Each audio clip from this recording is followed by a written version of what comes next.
Bapak siapa namanya? Saya Sugiono, jadi wakil anggota, wakil komandan 1. Saya Dona Fitasari dan bersama teman saya Fadil Muhammad. Kami dari mahasiswa manajemen Fakultas Ekonomi dan Bisnis UNIRA. Sehubungan dengan materi kami, mata kuliah perilaku organisasi, ada hal-hal yang kami ingin tanyakan kepada Bapak.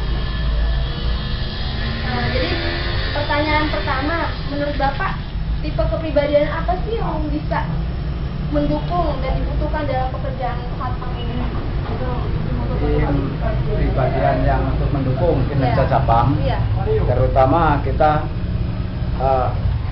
persatuan satpam, menjaga erat keutuhan kesatuan satpam, kerjasama, loyalitas dalam kerja, kemudian sapa salam, terus pelaksanaan pelayanan dalam mengatasi masyarakat kampus ini, pelayanan prima. Jadi kita harus mengadakan pelayanan yang betul-betul diperlukan oleh masyarakat kampus. Berarti orang yang punya loyalitas dalam bekerja. Terus kepribadian yang seperti apa sih Pak yang bisa menghambat kinerja tim dan satpam ini di UNIRA? Nah ini kalau yang menghambat sebetulnya banyak, terutama anggota sendiri misalkan tidak loyalitas dalam kerja, kemudian malas-malasan dalam bekerja, itu akan menghambat suatu organisasi. Jadi yang kita harapkan memang untuk organisasi harus kerjasama yang baik, kemudian loyalitas bekerja, itu yang kami harapkan. Terus skill, kemampuan apa sih Pak yang harus dimiliki seorang satpam? Seorang satpam harus mempunyai skill atau kemampuan di bidang keamanan. Terutama keamanan, kita kan ada pendidikan. Pendidikan dasar, lanjutan, dan seterusnya. Nah kita harapkan yang sudah memang berpendidikan, betul-betul mempunyai pengalaman di bidang keamanan, itu untuk menunjang tugas-tugas di lapangan. Nah, kalau anggota satpam tidak dibekali ilmu pengetahuan tentang pengamanan, yaitu tadi timbulnya akan menghambat dari jalannya pekerjaan kita di bidang keamanan. Kalau saya boleh tahu, pendidikan dasar itu di lingkup sini aja atau keluar? Pendidikannya, Pak? Nah, seperti dulu saya ada pendidikan di Polresta, kemudian tingkat di Polwil, tingkat lanjutan lagi. Kalau lanjutan yang dulu nyampe ke Palembang, itu bidang-bidang itu kita disarankan harus mempunyai ilmu-ilmu tentang pengamanan. Berarti skill itu udah Bapak miliki ya sekarang ya Pak? Alhamdulillah. Terus kalau boleh tahu Bapak udah berapa lama kerja sebagai salah satu? Saya masuk dari tahun 89 deh. Sampai hingga sekarang. 89 saya masuk, kemudian dikirim pendidikan di Polresta, diangkat kepala regu. Tepatnya tahun 1994 saya diangkat menjadi wakil komandan hingga sekarang ini. Berarti udah hampir 20 tahun, 20 tahun lebih. Bahkan saya pernah meraih satpam teladan seprovinsi Lampung. Wih, keren Bapak. Apakah selama Bapak bekerja sebagai satpam, Bapak udah memiliki kapasitas kinerja yang penuh, dalam artian pekerjaan yang diberikan oleh atasan Bapak bisa ambil itu, Bapak bisa kerjakan itu dengan baik kayak gitu, dengan sempurna. Tapi kalau menurut saya Bapak udah bisa sampai terfavorit, juga terbaik, berarti Bapak udah punya kinerja yang bagus ya Pak? Alhamdulillah. Kalau saya bicara sempurna, saya rasa belum ya Dek, karena manusia masih mempunyai kekurangan. Tetapi kita berusaha semampu kita. Apa yang diberikan oleh pimpinan kita laksanakan semampu kita dengan ikhlas. Biasanya Pak, kalau misalkan seorang satpam itu ya, kalau pekerjaannya menggunakan fisik gitu, ya dalam Bapak bekerja gitu, menggunakan kemampuan fisik itu kerjaan yang bagian yang kayak mana Pak? Kalau di satpam ini banyak kriteria satpam deh. Kalau di pendidikan ya, di pendidikan ini seperti kita ini pendidikan, kita tidak menggunakan fisik deh. Karena fisik kalau di perusahaan mungkin karena yang kita hadapin memang orang-orang intelektual. Jadi kita secara sopan santun, ramah tamah, itulah yang kita gunakan. Berarti tidak terlalu banyak yang menuntut kemampuan secara fisik ya Pak ya? Lebih ke pendekatan secara intelektual. Ya. Kalau seorang satpam itu juga dilatih tentang kecerdasan emosional juga nggak sih Pak? Sebetulnya kalau di bidang pendidikan ada pendidikan, tapi kita terapkan di mana kita bekerja. Kalau seperti di perusahaan, nah kita gunakanlah yang kalau seperti kita kan di dunia pendidikan ini ya, kalau kita bagaimana cara membawa diri di tempat pendidikan. Berarti hal yang penting itu kayak apa ya, pendekatan secara intelektual Ya, Pak. betul. Jadi social skillnya kita berhubungnya itu nggak Berkenalan. menggunakan fisik gitu Enggak ya Pak ya. menggunakan fisik. Kalau Bapak sendiri, kepribadian Bapak tuh kayak gimana? Kalau saya menilai saya sendiri, menurut saya ya saya semampu saya, semaksimal saya. Tapi yang menilai itu kan orang lain, orang lain bukan kita. Gitu. Menurut kita baik, belum tentu menurut orang lain baik. Saya makasih banyak ya Pak ya waktunya. Selamat bekerja, terus Makasih. melakukan yang terbaik Pak buat keamanan di Unilai. Ya. Kami bangga bisa memiliki Bapak di Universitas Bandung. Terima kasih atas dukungannya. Sekian wawancara saya dengan Bapak Sugiono. Semoga kinerja Satpam di Unilai ini semakin hari semakin baik lagi. Terima kasih.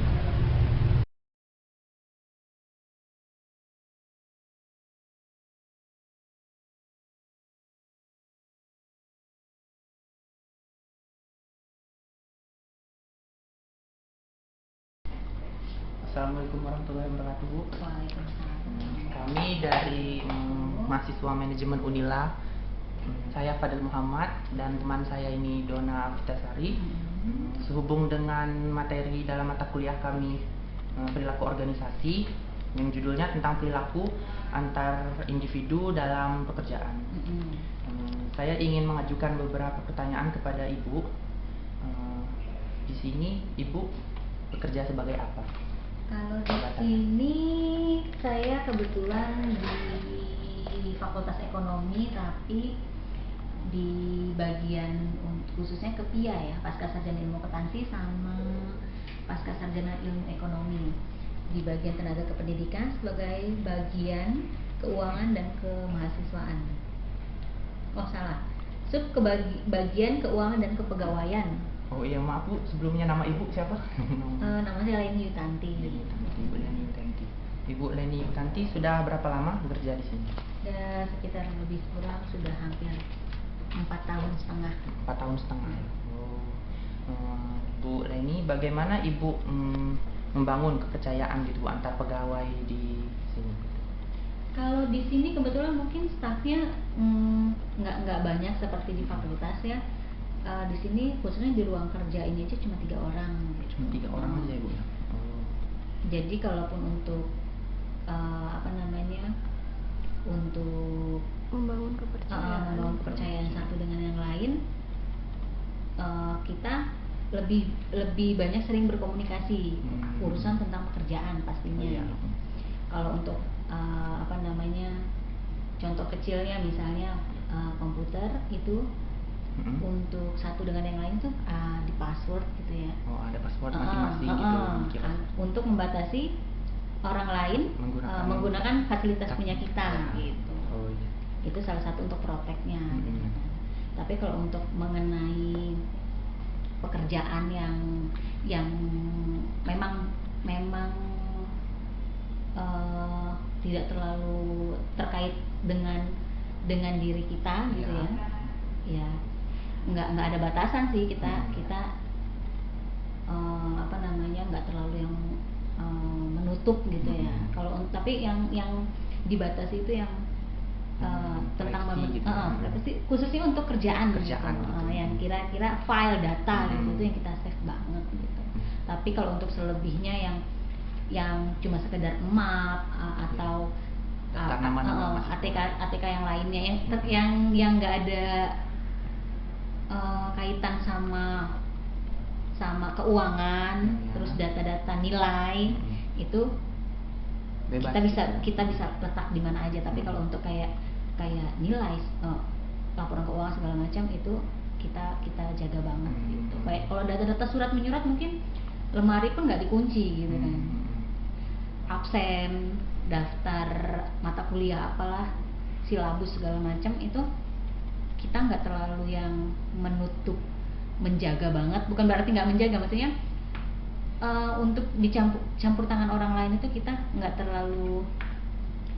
terlalu takut gitu ya, biar di apa namanya, diketahui orang lain gitu, nggak masalah. Tapi kalau untuk selebihnya kayak nilai uang, nilai mahasiswa gitu maksudnya, laporan keuangan atau data-data yang sangat-sangat krusial, kita nggak berani share, atau kita pakai password deh gitu.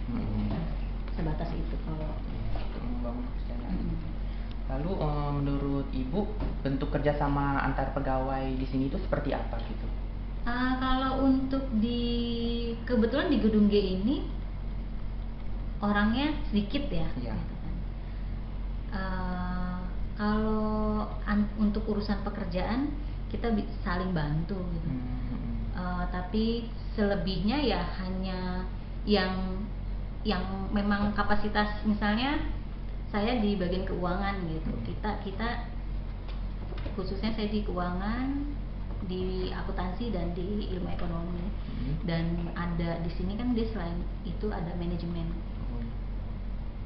Kalau itu yang terkait kerjaan, kita bisa saling membantu. Misalkan ada info dari atas gitu kan, info dari atas bahwa ada perubahan SPJ atau perubahan SK gitu ya, komunikasinya sangat cepat karena apa yang mereka dapat bisa langsung dibagikan ke kita. Iya. Jadi untuk apa namanya, info kita sangat-sangat cepat dapatnya gitu. Sangat cepat. Apalagi fasilitas sekarang sudah banyak kan, bisa langsung SMS, Iya. lewat BB gitu. Lalu bagaimana Ibu Leni membangun hubungan gitu antara pegawai satu dengan pegawai yang lainnya gitu? Karena kita sudah lama sih ya. Udah lama bekerja di sini. Iya gitu. Dan kebetulan temu tim yang enak gitu. Seperti keluarga gitu ya Bu? Iya, jadi kayak bukan kerja, malah kayak keluarga. Kayak gitu. keluarga gitu. Jadi nggak ada kesulitan untuk membangun. Malah kita sering suka malah bercanda, bukan kayak rekan kerja gitu. Justru kalau dibilang rekan kerja mungkin agak ada gap antara usia gitu kan, apalagi kalau di akademik, khususnya di mejanya Mas Aidin, dia jauh lebih senior dari kita. Cuma karena dibangunnya seperti kekeluargaan, jadi kita nggak kaku lah gitu ya. Sapaannya pun mungkin sudah bukan yang bapak atau ibu gitu, tapi lebih kita nyapanya yang kekerabatan Mas, atau malah kadang kita manggil nama gitu kan. Jadi nggak terlalu kaku lah kalau untuk hubungan antar pekerja di sini. Lalu ngomong-ngomong, apakah Ibu pernah gitu melihat karyawan lain gitu menggunakan koneksi internet gitu, seperti untuk digunakan untuk saat jam kerja gitu, digunakan bukan untuk bekerja gitu, seperti main Facebook, Twitter gitu? Kalau kebetulan kalau Facebook itu yang sudah dari universitasnya itu sudah memblokir gitu kan. Jadi di luar itu kita nggak bisa akses, kecuali kalau lewat handphone pribadi mungkin ya. Tapi kalau untuk fasilitas